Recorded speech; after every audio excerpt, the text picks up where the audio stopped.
right? Like a lot of like turmoil to not go project it on other people. And then for us, we're open.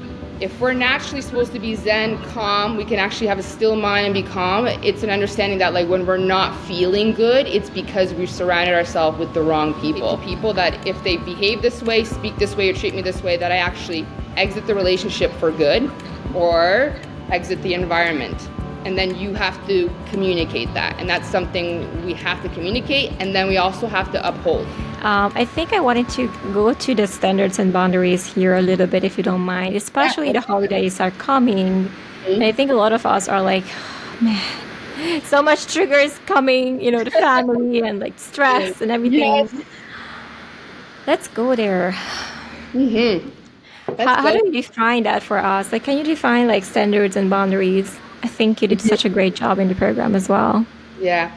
So there's the difference, right? There's standards and then there's boundaries. Our standards are like the best that could be in a moment, right? Like if your standard is like, I walk into my family's Christmas house on Christmas Day and everybody's happy and peaceful, that's the standard. Like that's like what we want at the peak, right? The boundary is like the line in the sand, where we don't cross. It's like, this is what I will not tolerate, right? So in relationships, my standards are very high. I want to be treated very well. Obviously, I'm reciprocating that. But the boundary, but even if the standards are low and I'm not having the high of like all affection, whatever it is, the boundary is like, there is no name calling, there is no abuse, there is no like none of that. Like, I'm the kind of woman that's just like, you call me a certain thing, like the relationship is going to be done. If there's any violence or anything like that, like it's the line in the sand, it's over, right? So when it comes to families, I think it's important before we get together with our family to share our boundaries and what is acceptable and what's not. And if there's certain topics that you wish not to discuss, because I think that's where things kind of get all riled up in family environments or situations, it's just like having those conversations like, hey, I want to come over, I want to have an amazing time, I want to be here with you guys intentionally, I want to look you in the eyes, like be the goddess, right? We're in there, we're so intentional. But the boundaries are like, let's say maybe you're going through something with an ex, I don't want to speak about this, and I don't want to go here about this, right? And sharing that, and then also sharing like my boundaries are like no name calling or anything like that. Like those are extreme things, but they're your line in the sand. If this gets crossed, I exit the space, and I'm willing to work on a relationship, but these are the boundaries. And having, like, for instance, like you and I know, like, and you're a reflector, we talk a little bit about human design, but I have some open spots too, and it's just important for me, like, I'm here to be really optimistic. I'm really here to elevate consciousness. I have a big, big, big vision in the world. Like, I want to make a big impact. But in the world that we're in right now, there's a lot happening. There's a lot of wobbliness. There's a lot of also, I feel like, fear being projected in the news. It's a bunch of lies. Like, these are my opinions. So in my family, my boundaries are that when you're in my space, we are not discussing certain things that's happening in the world or certain things, because I have a very strong stance about that, because I will get affected about it too, right? If everybody's impending doom, the world's gloomy, and you should know, you're a reflector. It's like, oh my God, you take that on, right? So in my relationships, people know my standards, not just the way I'm treated, but also the kind of conversations that I'm in. I'm not about having lack, the world's ending, every human's horrible, like those are just not the conversations. So I have conversations like that with my family so that we can have a present, amazing family time that's about us and what's happening in this house and not what's happening in the outside world, right? But having those conversations before you get in those environments are everything. Because if people don't know your boundaries, how can they honor them? That's another thing we do. We just think that we expect people to know, but we don't actually tell them. Or a lot of women have a lot of issues where like, these are my boundaries, but then they happen and they don't enforce them because they're afraid to be the mean one or the not nice one. And so that's something else we have to work on. But boundaries are important, and you got to sit down and know, what are your boundaries? How are you willing to be treated? And what's the line in the sand where you would leave a relationship, you would leave an environment? Like, I think in Goddess Code we talked about even racism. Like, I'm not even okay with racist jokes, because I believe that's how the subconscious paradigm of racism keeps getting circulated collectively, is that we still think that some of the stuff is like funny, even if it's a joke. My friends and my family know my boundaries. Even if it's a joke, I will exit the environment, and if you continue to be this way, we will not be friends, because I do not believe in that. I don't want to hear jokes. I don't want to think anything about that is funny. And so I have strict boundaries like that. And same with my friendships. I have boundaries with my own friends. We don't talk about other friends. That's like a no-no, because really, like, if you talk about other friends, I know you talk about me. So it's just, you have to know as a person, what's my standard? What is like the best that I could feel and be treated like? That's like the golden gate. But then it's like, what's the line in the sand? Where am I going to communicate to people that if they behave this way, speak this way, or treat me this way, that I actually exit the relationship for good or exit the environment? And then you have to communicate that. And that's something we have to communicate. And then we also have to uphold. And then people will respect you. This is how I've gotten so much respect in my life, is because I know what they are. I'm very vocal, I communicate them, and then I will enforce them if anything happens. But at this point, people don't even cross my boundaries ever. I think when you get to a place of you hold high standards, you treat people well, you're very like effective at communicating your boundaries, it's like people don't even cross them anymore. And this reflects us. When you treat you like not good, people think that's okay to treat you that way. And then they don't care about your standards. This is why we talked a lot about in Goddess Code about being a woman of high standards, and how we communicate, how we treat ourselves, because how we treat ourselves shows other people how to treat us. And if you treat yourself last, you're mean to yourself, you don't practice self-care, you always put yourself last, people do not feel bad about giving you crumbs, and they do not feel bad about crossing your boundaries, because they're like, I watched you do it to you, so why would I honor that, right? So very important. What's your boundaries? What are your ideal high, like energetic standards? And then communicate them with people. And when they happen, you have to have the courage and the bravery to actually enforce them, to actually step outside of the house, so that people know you are the real deal, serious here. And that's how that respect will be earned as well. I love that. And I was taking notes as you were speaking. I'm like, okay, I'm still sitting down with myself to do this, like, define your boundaries for the holidays with the fam, because I feel like it's almost like, it's you step into a bear trap and like, shit, I didn't know that was a bear trap there. It's like, that's how it feels, kind of like, if you don't communicate what is like a no for you, like, oh, I'm not going to talk about this topics and that topics, like, hey, can you respect that? If not, I'm going to exit, I'm going to leave. I'm not going to be here. And then really, like you said, enforcing them. And I think for me, especially with families, right, and boundaries, the last time things got heated, I actually stood up and left, That was the first time I walked off on the fam, because I was just like, I'm not going to be sitting here listening to you talk about me in a way that I don't like. Yes. And I just stood up and I left. And that was the first time I experienced my anger rising in me. I'm like, oh, cool. I have this emotion too. And it's not dangerous. Awesome. You're not going to die. I'm not going to die from it. Yes. But then after that, I was like, okay, so that's a clear no. And going into the family holidays, I'm going to make a phone call and just put the line in the sand and say, hey, if this is how you're going to speak to me, I'm not going to tolerate that. Again, I'm going to walk off on you. Again, see, it happened before. So I'm just saying to you, so you know, right? And so I love that. It's so important to define that for yourself. Yeah, it's such a beautiful message, right? Because we're not even in December, guys. We're like 2 days away. And now's the time to really get clear. Okay. And this could be a great way to set up your new year too. Start right now. I believe momentum starts right now. So if you sat down and been like, okay, how am I going to treat myself? What are my boundaries? And then call those people up. If you know that you've had a hard time with certain family members, call them up and be like, hey, we're getting together in a couple weeks. I wanted to set some precedents and context here. This is how I feel. These are my boundaries. And what are your boundaries? And let's honor them. And then I'm so happy that you walked out and that your family knows that now you're someone to take seriously, right? Because a lot of people do this. This is where women have a lot of issues. They have the boundaries, but they do not enforce them. They won't get up because they're afraid of like everybody hating them, all the fears. And so it's like you've got to also enforce them. And, I think you mentioned something about bumping into things, or maybe I did, but like, a lot of our boundaries, we don't find them out until we bump into stuff. We didn't even know we needed a boundary somewhere.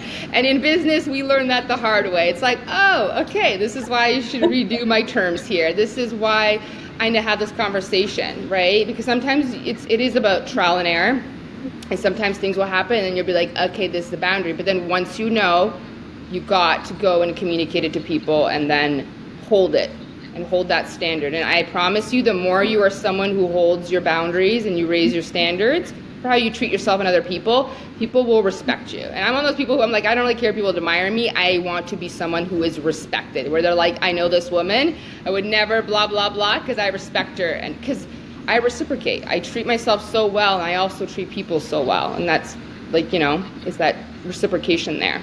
Like you said, when you have, difficult situation where people are saying shit about you online or whatever, something comes up, some trigger and some projections, you have to come in terms of the fact that not everyone will like you. And even if it's your own family, and I think it's just, I got me, I'm still here, I love myself. I can treat myself. I can be my own mom and dad at the same time. But like coming in terms of not fearing a relationship to be lost in a way, because I know I got myself at the same time. And also if people don't respect me or love me enough to care about me, to respect boundaries, then it doesn't matter really. It's not worth it for me to keep that relationship going.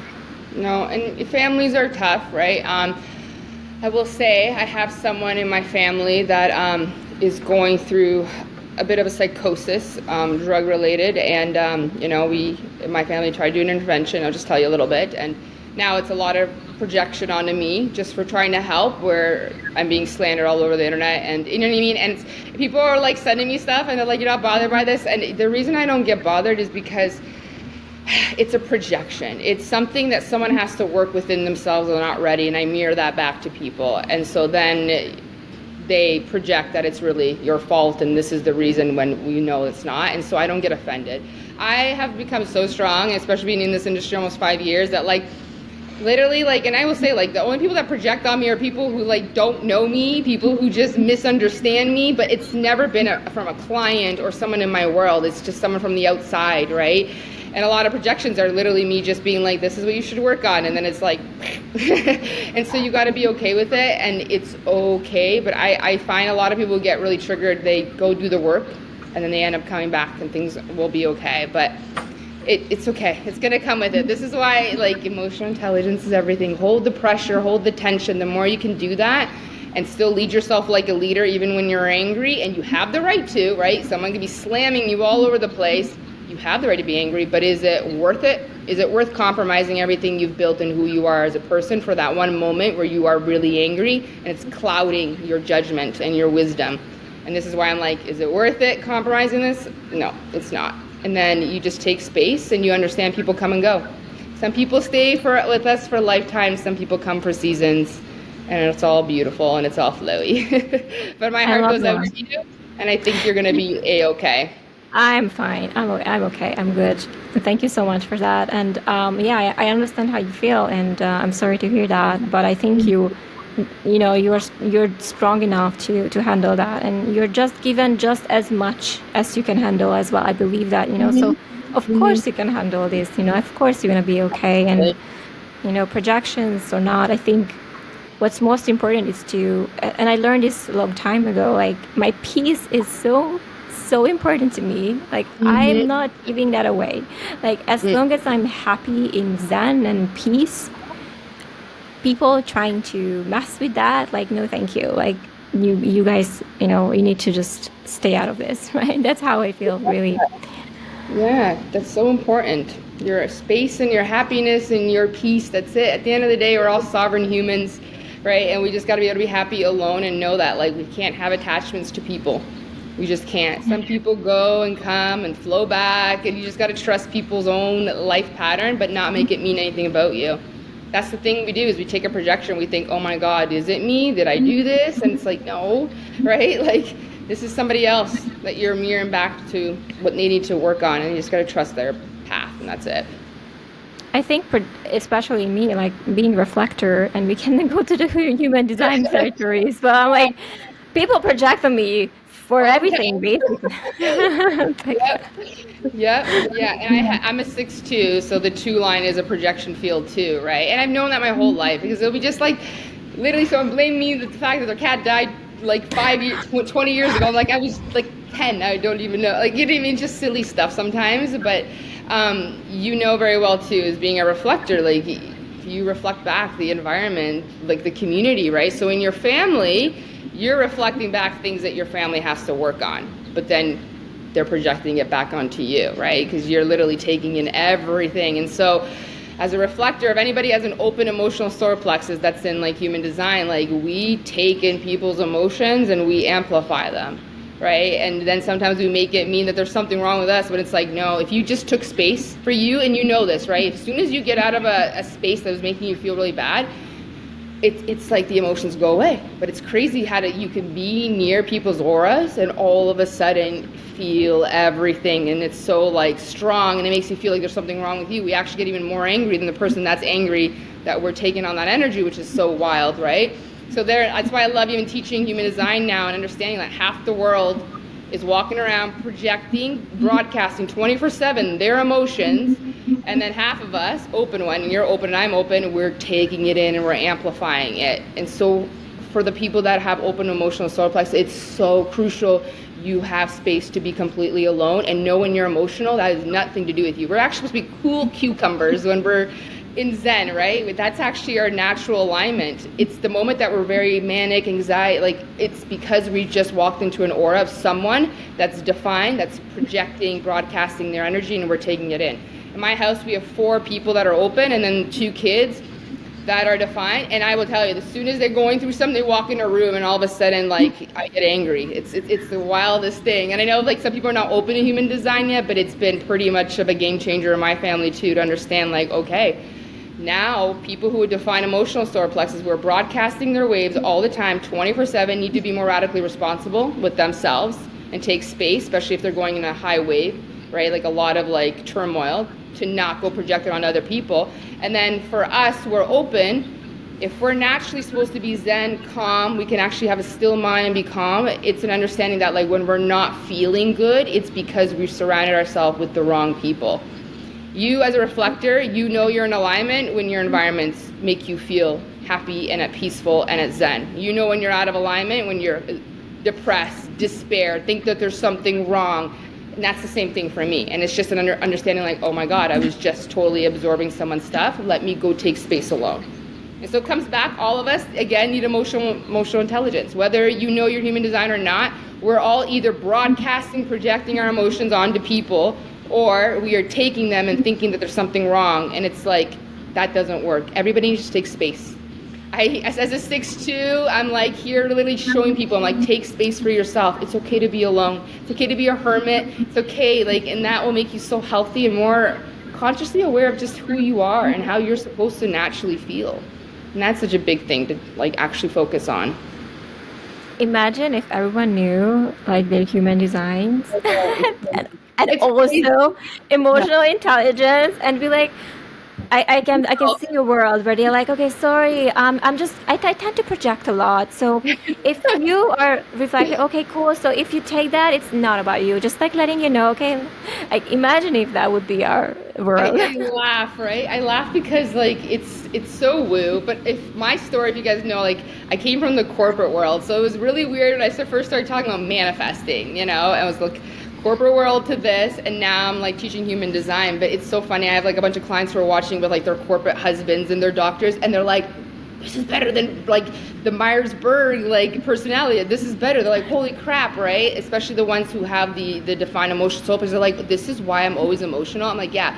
People, if you ever look at your human design, people who have like that emotional solar plexus defined, like those people will never not have emotions. They go through waves all day long. They're the ones that think that they literally are bipolar. I feel like those are the people that end up being the most medicated, but they're literally going through waves. You would have to look at your gates to see what gates, but they're walking around constantly. Like from one moment they're happy for no reason, another moment they're super sad and despair, and they're just like this, like in a storm, right? And so just understanding that is so, oh my God, like it's changed. Like my teenagers will both have like defined one, like they're understanding that. They're like, oh my God, is this why? I always thought I had bipolar or something. I'm like, I'm bipolar. And then I teach them the tools. It just means take space. You're in a high. It's cynical. It's temporary. It's going to go away. And this is why all the teaching goddess code, they work for people who are open and they work for people who are defined, because it's like, okay, what do I need to do to process this? And what do I need to do to make sure I'm radically responsible with the fact that I'm going through a huge terminal, like huge wave, to maybe I shouldn't walk in the aura, people are open, and broadcast that for everybody to take on, right? And then vice versa, it's like if you're open and you're not feeling good, and Dominika, if you're not feeling good, it's like, I need to take space out of the auras of everybody around me, and then I will realign with how am I supposed to feel right now. So that's been really game changing too. So I have 4 spots that are open on my chart. So the emotional solar plexus, and then my head and my mind. And it's so funny. So this is why I forget, but actually we're actually really wise because we're so open to universal knowledge. Like I was just doing a training on this. I'm like, people hate that they have a open mind and an open head. They're like, okay, so this is why I struggled in school, because I just can't memorize things. And I'm like, yes, but the thing is actually you're an open channel to all universal knowledges. People who are defined, they think one way.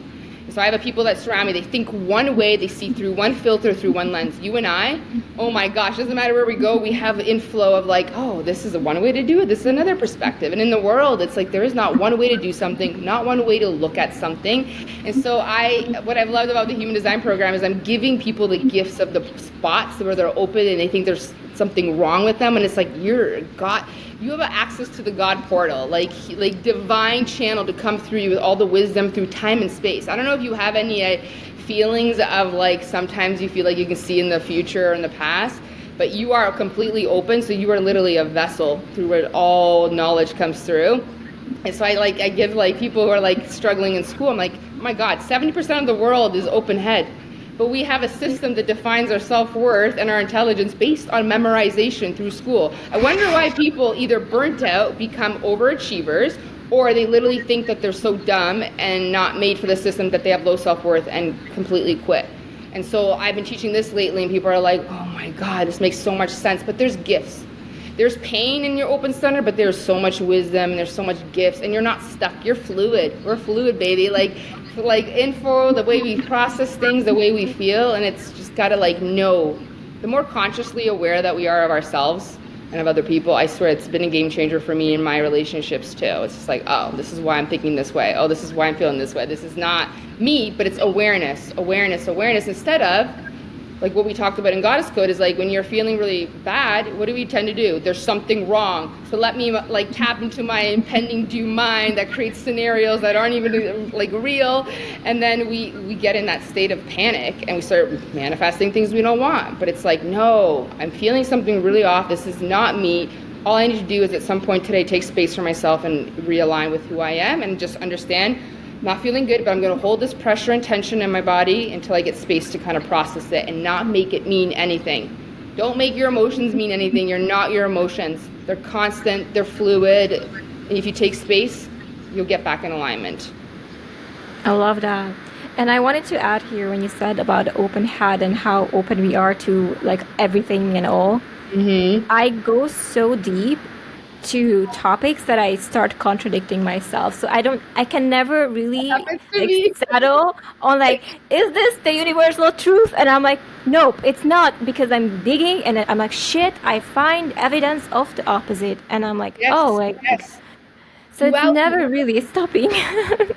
No, and this is why everything's everything's duality. Everything is duality. There is not one way, right? So there's duality in everything, and it's just understanding that. And I know what you mean, because sometimes I'm like, wait a minute, but this is also possible, right? But you live by your real truths, right? It doesn't mean that open heads and defined open ajas can't have fixed beliefs, because I do. I'm very well aware that we create everything. We are the creators of our life. We are responsible for our happiness. There are things that I stand by, and then other places I'm totally open. And when I learn something and I'm like, oh, this works better, then that's perfect, right? And then I'm open for something else, and then I'll change it. And that's okay too. I was telling people in Coach Academy, my clients that I teach to be coaches, I'm like, never online say you're definite in things, like where you're like, you should never do a free sales call, because truthfully, if you're starting, those are great to do consultations so you can get like a testimonial to share, right? So we don't want to say that, because I have a lot of people end up being like, you should say that, and now I actually believe in this and I've changed my mind. We're allowed to change our mind.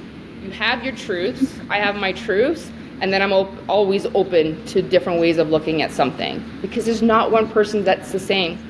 That's why defined heads, if there's 30% of them, if the world's philosophy is calm your mind, that doesn't work for them, and we make them feel like there's something wrong with them.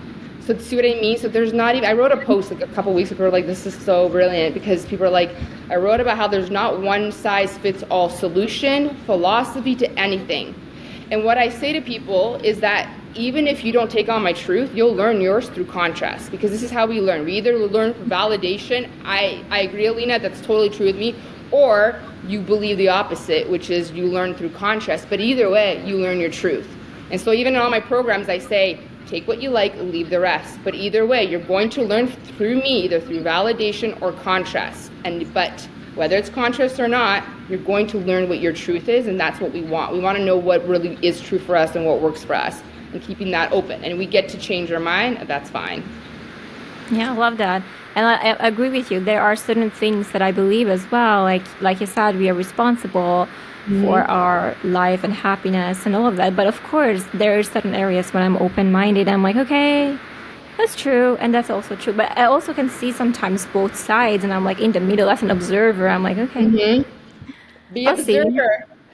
Yeah.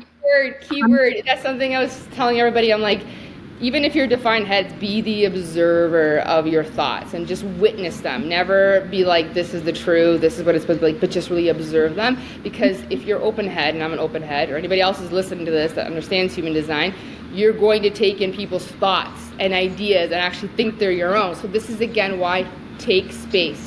And as a hermit, I literally teach people, I'm like, it's so good to be alone. If you really want to know what you're thinking, how you really feel, like what's your truth, you got to be alone. You got to be out of everybody's auras and tap into like, what is your truth here?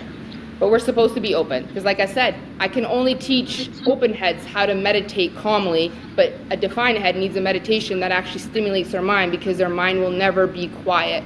So if you're a defined head, you got to make peace with the philosophy that like, no, I will never quiet my mind, because it's an active mind that's going, versus an open head where like we can actually be zen and calm and observe our thoughts and just be quiet and listen to meditations. But you can't say the same thing to a defined head. This is why I've loved bringing a little more human design into my work, because it's actually helped people like, okay, what works for me is not going to work for you, but I have another solution.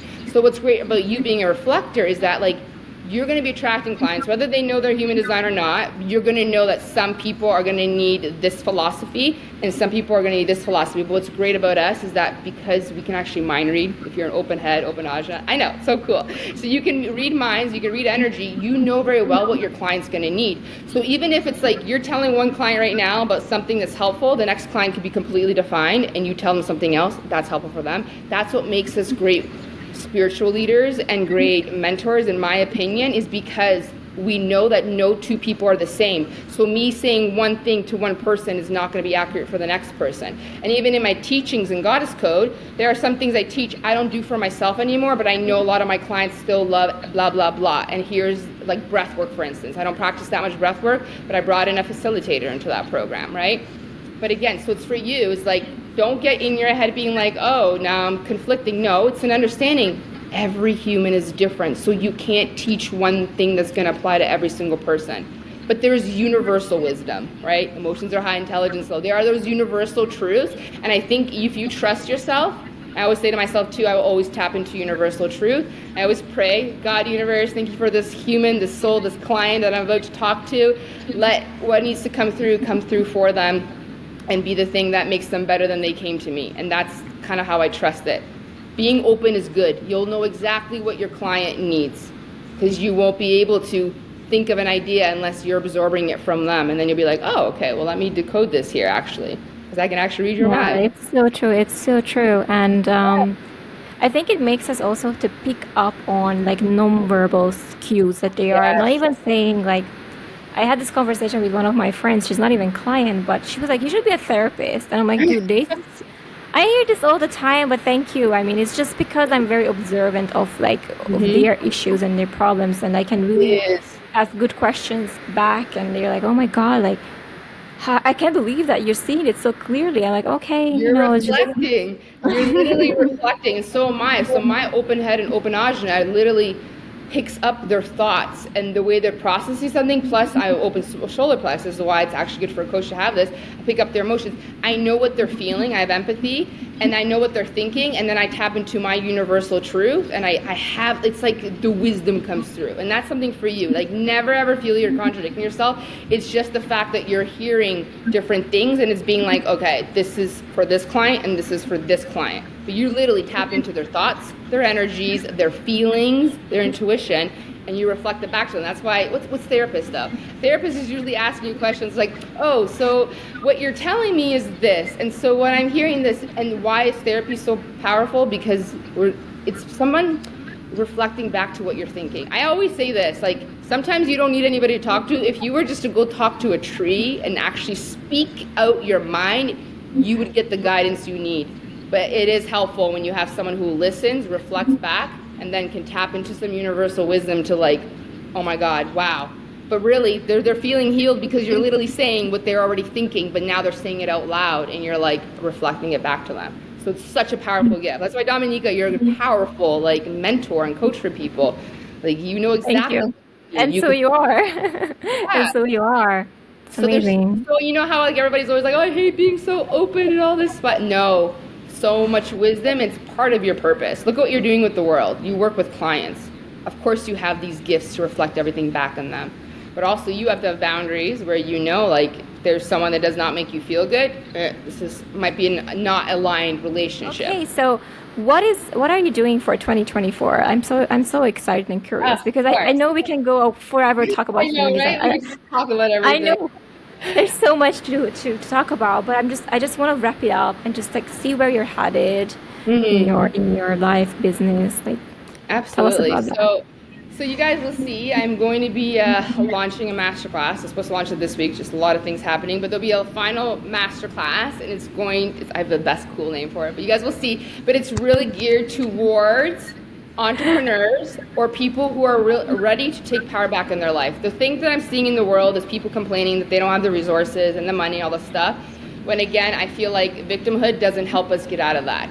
I believe that we have the power to create anything. I believe that as long as you're learning skills, this is why Dominika and I love to learn. The more skills you learn, the more valuable you are.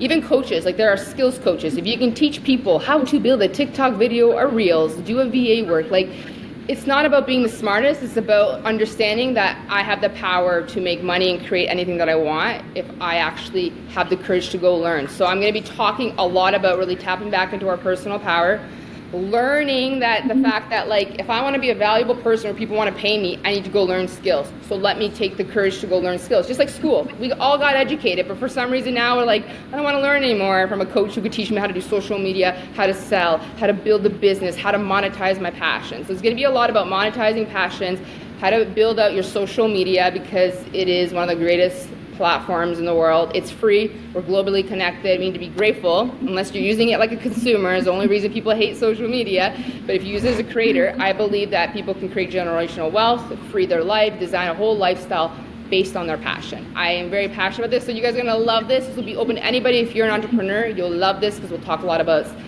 strategies in social media and energetics.